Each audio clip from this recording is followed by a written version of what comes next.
अस्सलाम वालेकुम दोस्तों। अल्हम्दुलिल्लाह कि आप लोग अच्छे होंगे।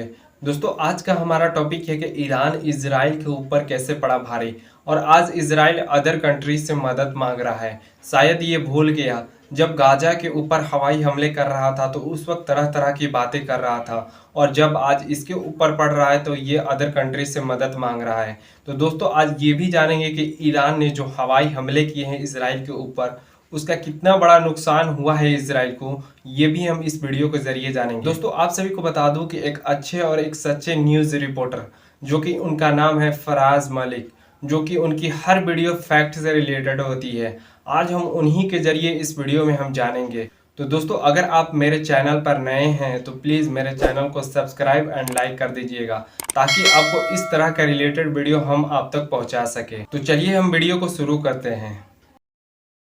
इजराइल और ईरान के बीच जंग अभी भी जारी है। ईरान ने इजराइल के ऊपर ऐसे भारी भरकम हमले किए हैं जो तबाही के मंजर सामने आ रहे हैं। उसको देखकर लग ही नहीं रहा है कि ये वही इजराइल है जिसने गाजा को पूरी तरीके से तबाह कर दिया। जो इजराइल अपनी सुपर पावर होने के नाते दुनिया भर को धौंस दिखाकर कहीं पर भी हमले कर देता था। रात इतने खतरनाक हमले किए हैं ईरान ने इजराइल की बंदरगाह हाइफा पर तकरीबन 50 हाइपरसोनिक और बैलिस्टिक मिसाइलें दागकर कि पूरा का पूरा हाइफा तबाह हो गया है। रिपोर्ट्स के मुताबिक पूरा हाइफा तबाह हो गया है। इतने खतरनाक हमले ईरान की तरफ से किए गए हैं। इजराइल अपने आयरन डोम और जो और एयर डिफेंस सिस्टम थे उन पर काफी इतराता था, लेकिन कोई भी एयर डिफेंस सिस्टम अब इजराइल का ईरानी हमलों को नहीं रोक पा रहा है, क्योंकि ईरान मिसाइलें इतनी सारी छोड़ रहा है कि इतनी सारी मिसाइलों को रोकना इजराइल के अकेले की बस की बात नहीं है। इसीलिए अब इजराइल ने दुनिया के सामने हाथ फैलाना शुरू कर दिया है। मेरे दोस्तों यकीन मानो औकात सामने आ चुकी है। क्या है ये इजराइल और नेतन्याहू? अमेरिका के दम पर कूदने वाला अकेले ईरान के 3 दिन के हमलों में हिलकर रह गया है। दरअसल खबर आ रही है इजराइल के ब्रॉडकास्टिंग कॉरपोरेशन की रिपोर्ट के मुताबिक इजराइल ने इजराइल की रक्षा करने और मिसाइलों को रोकने में मदद करने के लिए ऑफिशियली तौर पर एक अंतरराष्ट्रीय गठबंधन की स्थापना का अनुरोध किया है। इजराइल इंटरनेशनल संगठन बनाकर अपने आप को बचाने की गुहार लगा रहा है कि ईरान हमारे ऊपर बहुत ज्यादा हमले कर रहा है, हमें बचाने के लिए आ जाओ। ब्रिटेन की तरफ से थोड़ा सा पॉजिटिव रिएक्शन मिला है। ब्रिटेन ने कहा है कि हाँ हम आ सकते हैं। फ्रांस ने कत्ती काट ली और भी कुछ देशों ने इजराइल की इस बात से अपने आप को दूर ही रखा है। सिर्फ एक ब्रिटेन, बाकी अमेरिका तो है ही जो एक बहाना ढूंढ रहा है परमाणु वार्ता के नाम पर कि हम परमाणु कार्यक्रम को लेकर बातचीत करना चाह रहे हैं। ईरान नहीं कर रहा है तो हम ईरान के ऊपर हमले करेंगे और करवाएंगे। फिलहाल कोई भी देश आने को अभी तो राजी नहीं है, लेकिन यह बहुत बड़ी मुसीबत अब ईरान ने खड़ी कर दी है नेतन्याहू के लिए।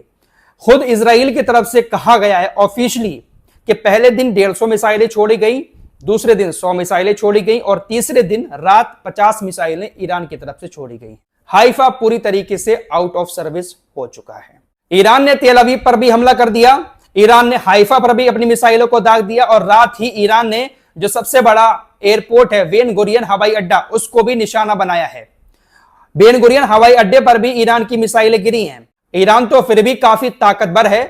हुतीज की मिसाइलें बेन गुरियन हवाई अड्डे पर जाकर गिर चुकी हैं, तो इससे आप अंदाजा लगा सकते हैं कि इजराइल के पास कितनी ताकत है। अगर अमेरिका थोड़ा सा भी कदम पीछे खींच ले तो ये अभी के अभी सरेंडर कर देगा, लेकिन अकड़ नहीं जा रही है। अकड़ अभी भी वही है और ईरान के खिलाफ दुनिया को करने के एक बार फिर से ये पैंतरे आजमा रहा है। डोनाल्ड ट्रंप को लेकर इसने कहा है कि भाई साहब ईरान जो है वो ट्रंप को मारना चाहता है। ईरान के ऊपर हमला करने के बाद खबरें ऐसी आ रही थी कि बेंजामिन नेतन्याहू देश छोड़कर चला गया है, लेकिन कल वो मैदान में दिखाई दिया। जो तबाही हुई है उसकी तस्वीरें देखने इजराइल के मैदान में उतरा था। कल इसने बहुत सारे बयान दिए हैं, टीवी पर आकर भी इसने अपना एक बयान दिया। डोनाल्ड ट्रंप को अपने परमाणु प्रोग्राम के लिए खतरा मानता है, इसलिए वो डोनाल्ड ट्रंप की हत्या करना चाहता है। ईरान डोनाल्ड ट्रंप को अपना दुश्मन नंबर 1 मानता है, इसलिए वो उनकी हत्या करने की कोशिश कर रहा है। यह नेतन्याहू अपने आप को बहुत ज्यादा शाना समझता है।